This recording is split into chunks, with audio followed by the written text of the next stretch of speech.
सर्वसागुणम्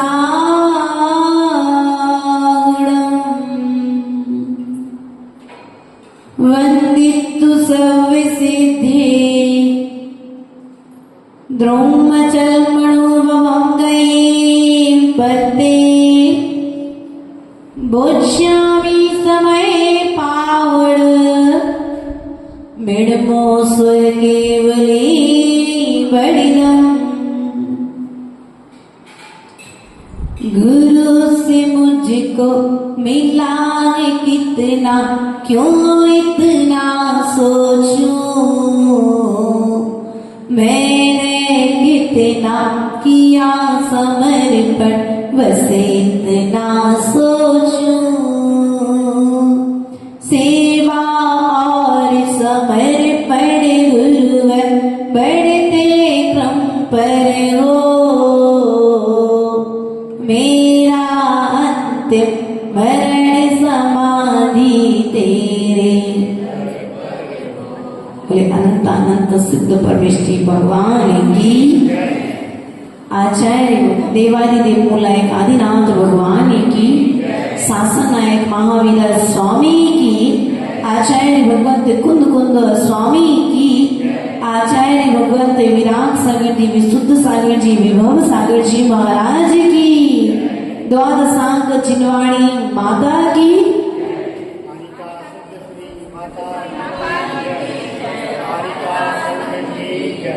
प्रिय बंधु, समय बहुत हो गया।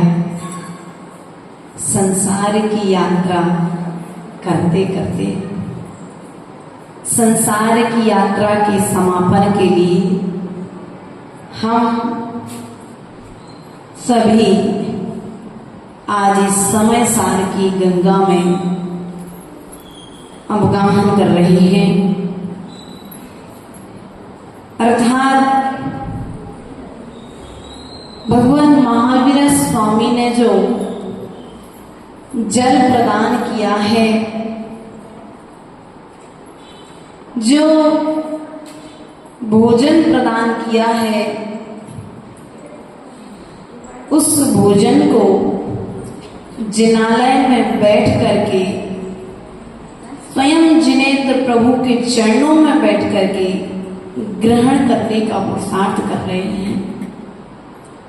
क्योंकि आज तक हमने शरीर को पोषित करने वाला भोजन किया है, शरीर को पोषित करने वाला जल पिया है, लेकिन आत्मा के पोषण योग्य ना तो जल पिया और ना ही भोजन किया है। और यदि हमें मिल भी गया तो हमने उसे अपने अनुरूप परिवर्तित करके ग्रहण किया है, तब भी हमारा कल्याण नहीं हुआ। जिस प्रकार से उदाहरण रूप में कल बताया था कि जीव अलग है और शरीर अलग है, पुद्गल द्रव्य अलग है और जीव द्रव्य अलग है। जीव कभी अजीव हो नहीं सकता और अजीव कभी जीव हो नहीं सकता है। इस बात को हमने 18 कारिकाओं के माध्यम से समझा था। आचार्य भगवत कहते हैं, मात्र जीव की यह मान्यता टूट जाए कि मैं परद्रव्य हूं और मैं परद्रव्यों का कर्ता हूं, यह कर्तापने की जो भावना है, यदि इस भावना का विसर्जन हो जाए, इस भावना का अर्जन हो जाए कि मैं एक हूं, मैं अनेक नहीं हूं, मैं स्वयं के कर्मों को भोगने वाला हूं, मेरा कर्म ही मुझे सुख देने वाला है और मेरा कर्म ही मुझे दुख देने वाला है। जब मुझे मेरे ही कर्मों का फल मिलना है तो क्यों ना अच्छा कर्म करके अच्छा फल। लेकिन हमारी स्थिति ये है, पैसा कमाना है, अच्छा बड़ा सा मकान बनाना है, अच्छे सुंदर से कपड़े पहनना है, अच्छा स्वादिष्ट भोजन करना है, तो कहीं से भी आए, चाहे दारू की दुकान खोल के पैसा आए, चाहे कपड़े की दुकान खोल के पैसा आए, घर में पैसा आना चाहिए। जिसको मात्र पैसे से मतलब है, ऐसा व्यक्ति अर्जन करेगा, लेकिन अर्जन के साथ में क्या अर्जन करना, इस चीज की विधि को नहीं सीखेगा, तो अर्जन करते हुए भी कर्म का बंद करेगा, और कर्म का बंद करते हुए संसार में स्वयं दुखों को उठाएगा। इसलिए प्रिय बंधु, जिस प्रकार से भोजन के ग्रहण करते समय आप विचार करते हैं, पथ्य अपथ्य का, भक्ष्य अभक्ष्य का, आचार्य भगवंत कहते हैं, तुमने वह उस उदगल के टुकड़े में भक्ष्य और अभक्ष्य का ज्ञान कर रहे हो, लेकिन एक बार अपने विचारों में भक्ष्य और अभक्ष्य का विचार तो करो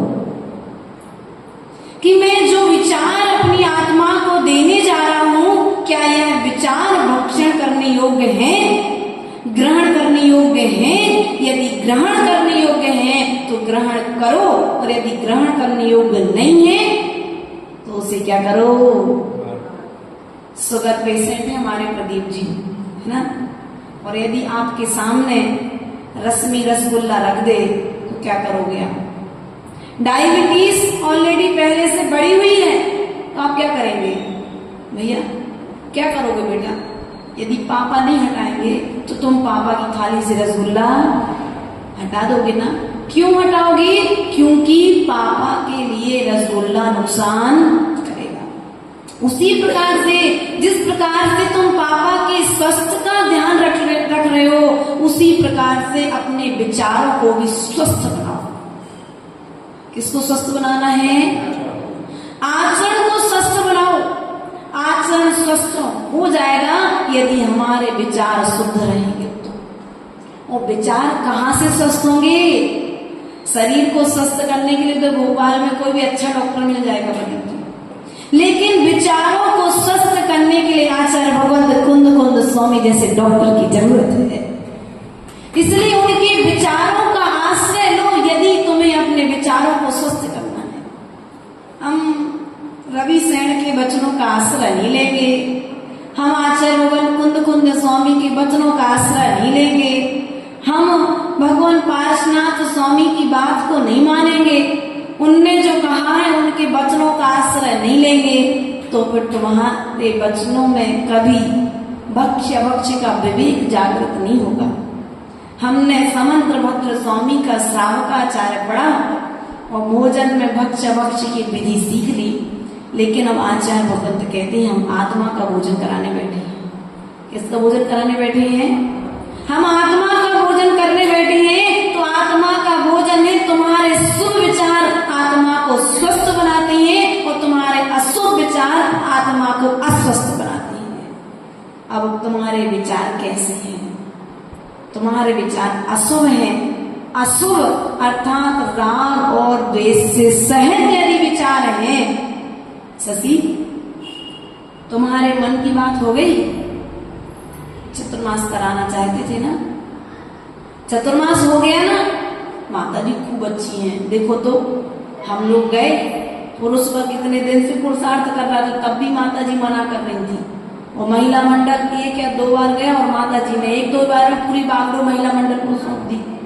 प्रदीप जी, ये अतिशय है कि यहाँ के चतुर्मास की कमेटी महिला मंडल है यहाँ का, क्योंकि हर बार चतुर्मास कमेटी पुरुष वर्ग होने से व्यवस्थाएं कहीं बन पाती हैं कहीं पर, लेकिन आर्य संघ का चातुर्मास है, इस बात को विचार करके महिला मंडल को जिम्मेदारी सौंप, महिला मंडल की चतुर्मास कमेटी बना दी।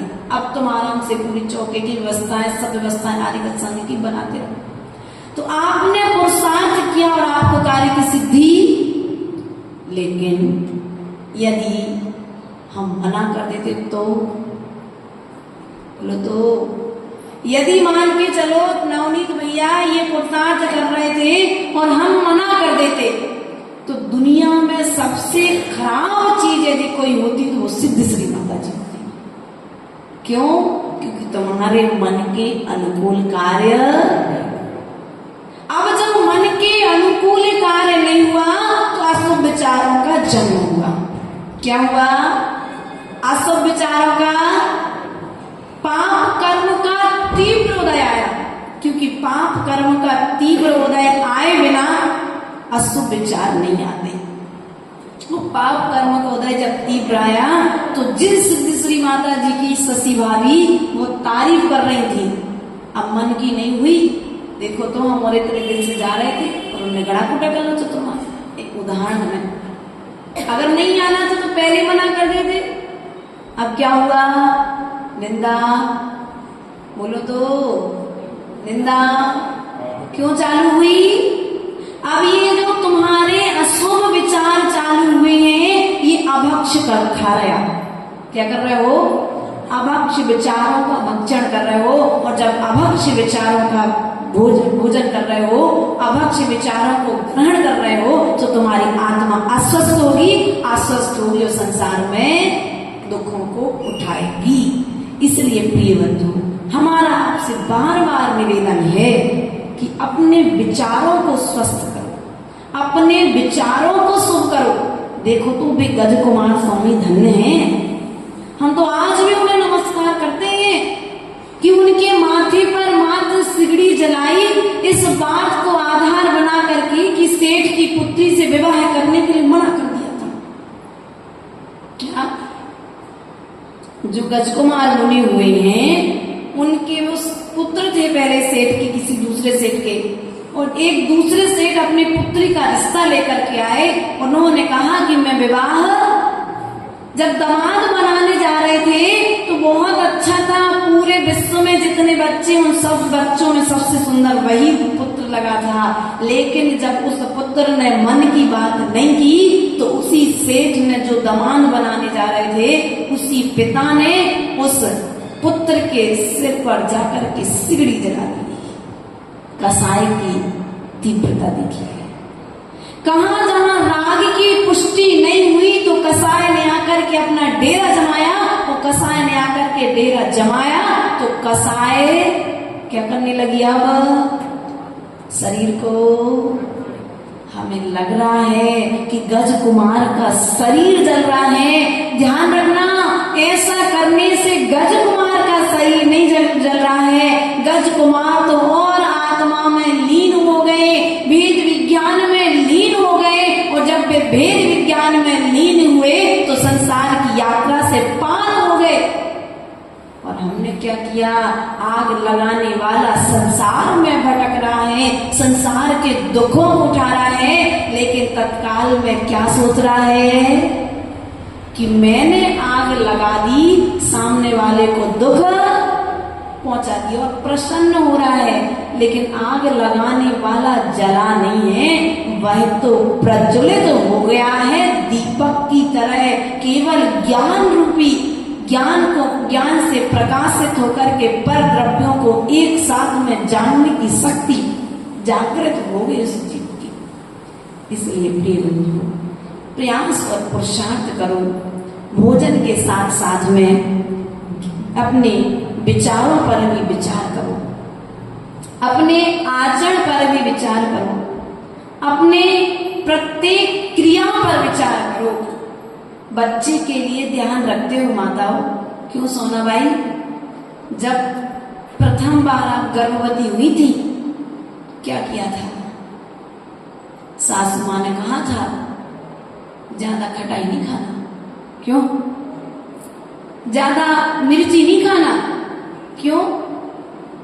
अभी तुम गर्भ से हो। उस समय तुम्हारी सासू माँ ने तुम्हारे लिए विवेक प्रदान किया था कि अभी तुम्हें ज्ञान नहीं है, क्योंकि प्रथम प्रसव की बेला है, और प्रथम प्रसव की बेला में जो तुम्हारी माँ ने तुम्हें सिखा दिया था, दूसरी प्रसव में तुम्हें सिखाना। उसी प्रकार से आचार्य भगवत कहते हैं, अनादि काल से हमने इस जिनवाणी को नहीं सुना, यदि सुना होता और श्रद्धान किया होता तो यहाँ नहीं होते। अब सुना नहीं है तो हम आपसे यही कह रहे हैं, यदि प्रथम अवसर भी आपका है समय सार को सुनने का तो सावधानी पूर्वक सुन लो। यदि एक बार सावधानी पूर्वक सुन लोगे तो दूसरी पर्याय में जब जाओगे स्वर्ग आदि में, सीमंदर स्वामी के समोसण में पहुंचोगे तो वहां पर सीमंदर स्वामी जब समय सार भेद विज्ञान बता रहे होंगे तो आपके ज्ञान में तत्काल वो बात समझ में मेहनत नहीं होगी। लेकिन हम सुनेंगे नहीं, समय सार सुनेंगे नहीं तो वे कल्याण होने वाला, क्योंकि जो समय को समझेगा वो इस समय सार को समझ पाएगा। समय अर्थात आत्मा, समय अर्थात समय सार ग्रंथ, समय अर्थात घड़ी का समय, और जो सम्यक दृष्टि होगा वह अपने प्रत्येक समय को समय में लगाएगा, संसार की यात्रा में नहीं लगाएगा। भरत चक्रवर्ती राज्य दरबार में बैठते थे, लेकिन राज्य दरबार में बैठते थे और राज्य दरबार का संचालन राज्य दरबार में ही करते थे। जब अपने जिनेंद्र भगवान के जिनालय में जाते थे तो जिनालय के होके जाते थे। और हमारी स्थिति आज ये है कि हम संसार में तो हैं, लेकिन संसार में रहकर के हम संसार में लीन हो चुके हैं। संसार से पार जाने का विचार बोलो तो कर रहे क्या?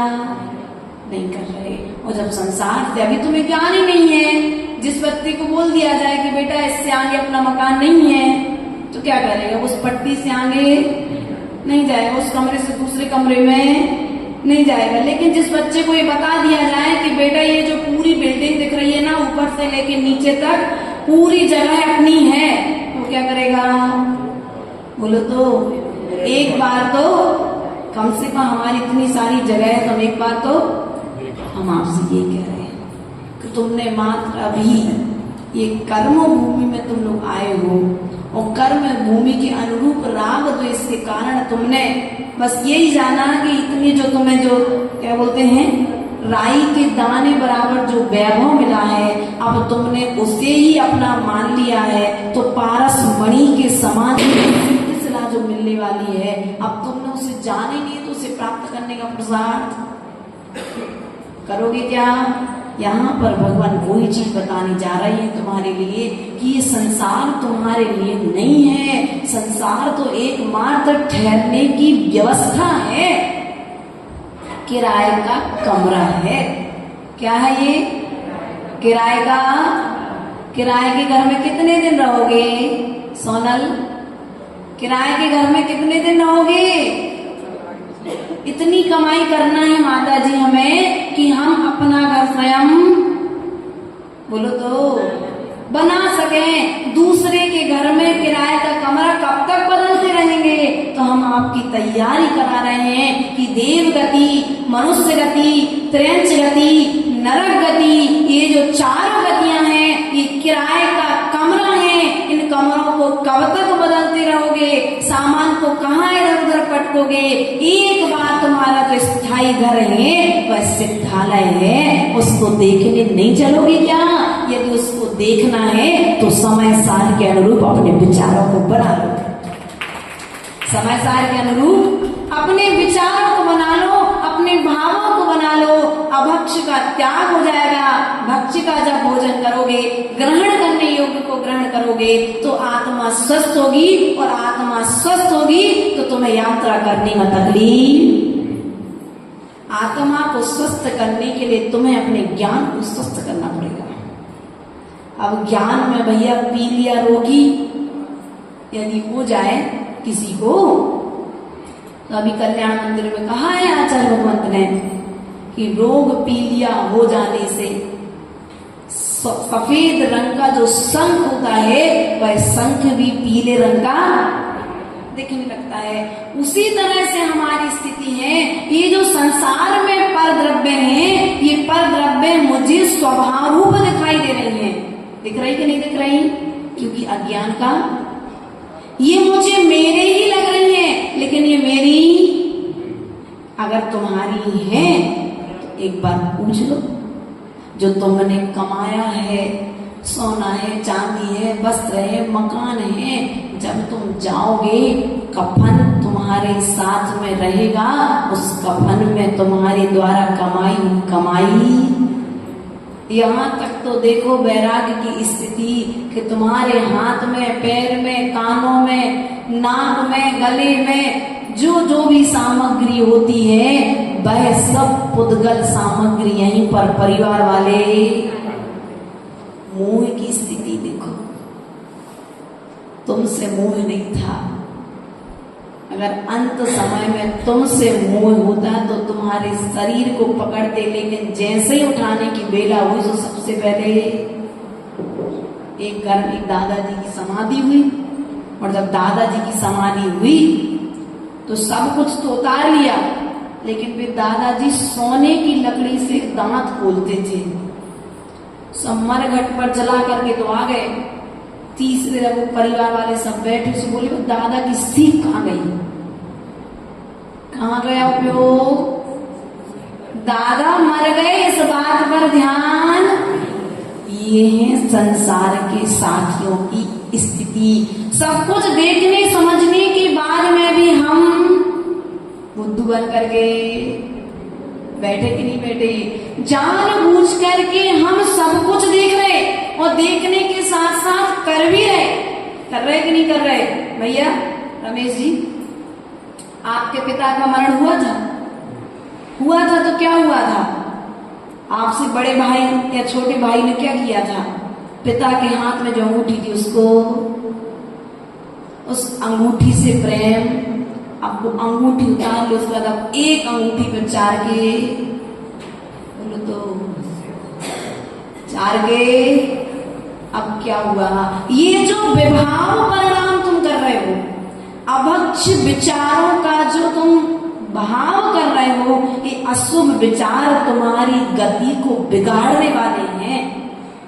प्रिय बंधुओं, हमारी दृष्टि यदि बदलेगी तो हमें सृष्टि बदली हुई, लेकिन हमारे अंदर में लीनता इतनी अधिक आ चुकी है संसार में रहते रहते कि हम पर द्रव्यों से भिन्न अपने आप को देख ही नहीं पा रहे हैं।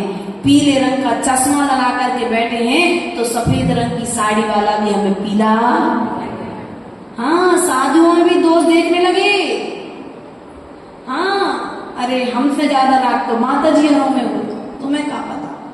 हमसे ज्यादा राग द्वेष तो अब तुमने पीले रंग का चश्मा लगाया है, सो में वही चीज दिखेगी। और पीले रंग का चश्मा जब हटाओगे तो जो द्रव्य जैसी हो द्रव्य वैसी। लेकिन तुमने तत्काल को देख करके क्या किया? त्रिकाल का निर्णय। अब तुम किराए के कमरे में, एक कमरे में रह रहे थे, वो कमरा भी तुम्हें दुर्विचारों के कारण खाली करके जाओगे, दूसरे घर फिर भटको। आचार्य भगवान कहते हैं जब सामायिक करने बैठो, भैया चक्रेश जी, जब सामायिक करने बैठो तो एयर कंडीशन कमरे में कैसे बैठते हो?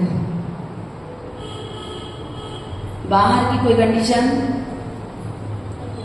एसी वाले कमरे में कैसे बैठते हो?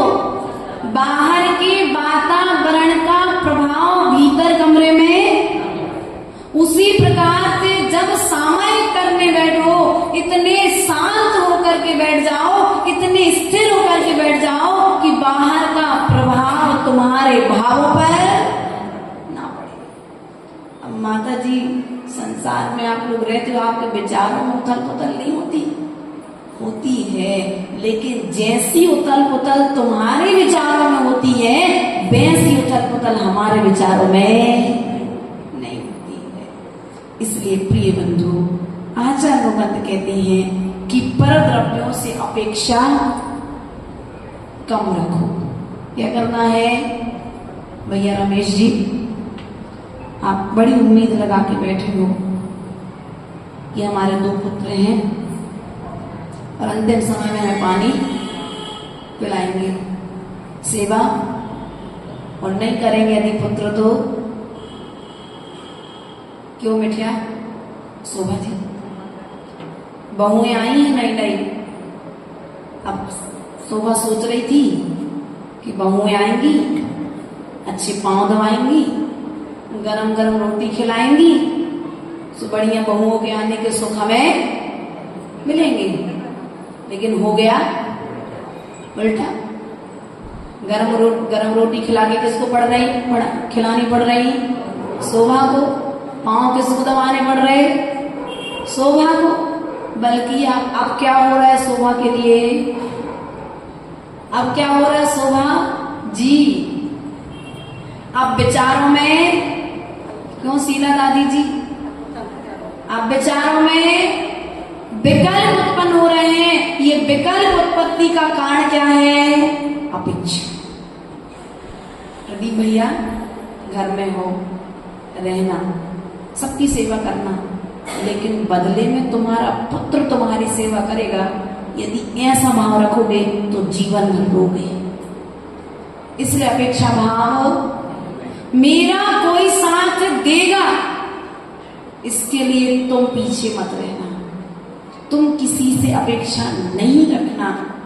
तुम तो अपना श्रेष्ठ कार्य करना प्रारंभ करो, सब तुम्हारा साथ देना प्रारंभ कर देंगे। यदि तुमने पहले सोचा कि बच्चे साथ देंगे, बच्चों ने साथ नहीं दिया, तो फिर क्या होगा? तुम्हें बोलो तो अपेक्षा मत रखो। कार्य में जो सहयोग कर दे वो अच्छी बात। अपन ने 48 मंडली विधान विस्तारा, क्यों आशीष भैया, अमित भैया, युवा मंडल ने मिलकर के भावना की पूर्ति कर दी। हमने ये विचार नहीं किया था कि इतना बड़ा मंडल लगाएंगे। हमने ये भी विचार नहीं किया था कि कलश स्थापना करेंगे, और ये भी विचार नहीं किया था कि 48 परिवारों को इकट्ठा करेंगे।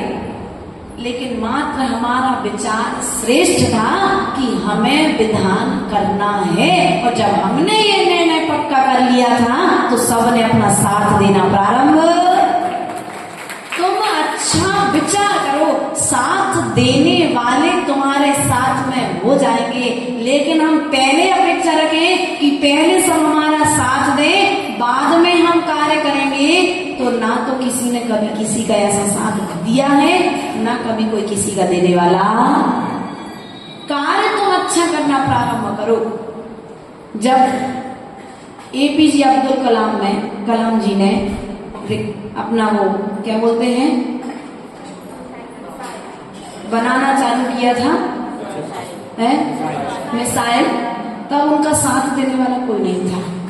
लेकिन जब वे मिसाइल तक पहुंच गए तो पूरे भारत देश के वैज्ञानिक उनके साथ खड़े थे। उसी प्रकार से आप लोग यदि आत्मा की यात्रा करना चाहते हो, संसार से पार होना चाहते हो, तो भेद विज्ञान के भाव भीतर में लेकर के आओ। भेद भाव के भावों को हटा दो। किसको हटा दो? अब तुम सोचो कि शक्कर ही श्रेष्ठ है, मीठा लेना है तो मिठाई की मिठास की पूर्ति मात्र शक्कर से ही होती है, तो ये कोई जरूरी नहीं है। आप शुगर वाले डॉक्टर के पास जाओ, वो कहता है ऐसा कोई सब्जी नहीं है, ऐसा कोई अन्न नहीं है जिसमें शक्कर ना हो। चावल का त्याग करा देता डॉक्टर, ककड़ी का त्याग करा देता डॉक्टर, एप्पल का त्याग करा देता। मिठाइयों में जो ड्राई फ्रूट होते हैं, उन ड्राई फ्रूटों में भी शुगर।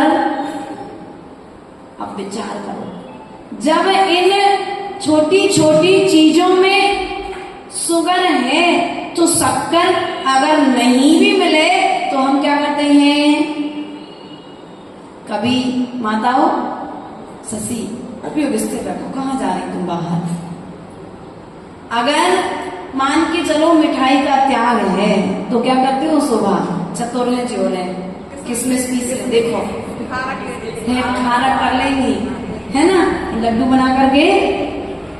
उसी प्रकार से हम आपसे सीधा कहना ये चाह रहे हैं कि भले ही डायरेक्ट भगवान महावीर स्वामी हमारे बीच में नहीं है, लेकिन मिठास देने के लिए ये कुंद स्वामी का ग्रंथ है। यदि तो मुनक्का और खारक की तरह इनका स्वाद भी लेकिन हमारी स्थिति क्या है, डब्बे नहीं है तो फिर हम काय सुने, हम काय पढ़ें, हम आचरण क्यों करें। यदि ऐसा करोगे तो फिर तुम्हारा कल्याण होने वाला। डायरेक्ट शक्कर से ही मिठास की पूर्ति होगी ऐसा कोई जरूरी नहीं है। तुम इन ग्रंथों को खोलो तो साक्षात ऐसा आचार्य गुरुदेव कहते हैं, ये ग्रंथ आचार्य की आत्मा होते हैं। क्या होते हैं? आत्मा क्या है? आत्मा अर्थात विचार, विचार अर्थात तुम्हारा ज्ञान, और आचार्यों का ज्ञान जब इसमें भरा हुआ है तो ये आचार्यों की आत्मा है। तुम्हें किसी कवि को पढ़ना है, किसी लेखक के पूरे जीवन चरित्र को जानना है तो उसके ग्रंथ को खोलना प्रारंभ कर दो, तुम उस तक पहुंच जाओगे। तुम्हें दिल तक पहुंचना है ना, और दिल तक जाना है तो पहले ग्रंथ खोलो। कुंद कुंद स्वामी को जानना है ना तो उनका ग्रंथ खोलना प्रारंभ कर दो। जब उनका ग्रंथ खोलोगे तो तुम्हें ऐसा लगेगा नहीं कि कुंद कुंद स्वामी तुम्हारे बीच में नहीं है।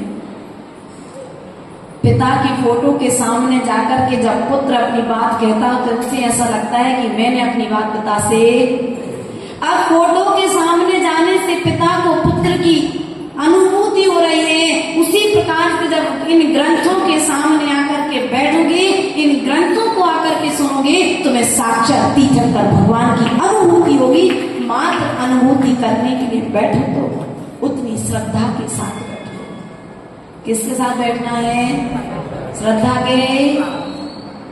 लेकिन बैठे तो स्वाध्याय करने। 10 मिनट का नियम लिया प्रदीप भैया, स्वाध्याय करना है, लेकिन 10 मिनट में ही 10 बार फोन बज गया। 10 मिनट में ही 10 बार फोन बज गया तो तुम्हारे 10 मिनट बैठना बेकार। अब बल्कि तुम्हें बैठना था स्वाध्याय करने, तो क्या क्या कह के बैठना था?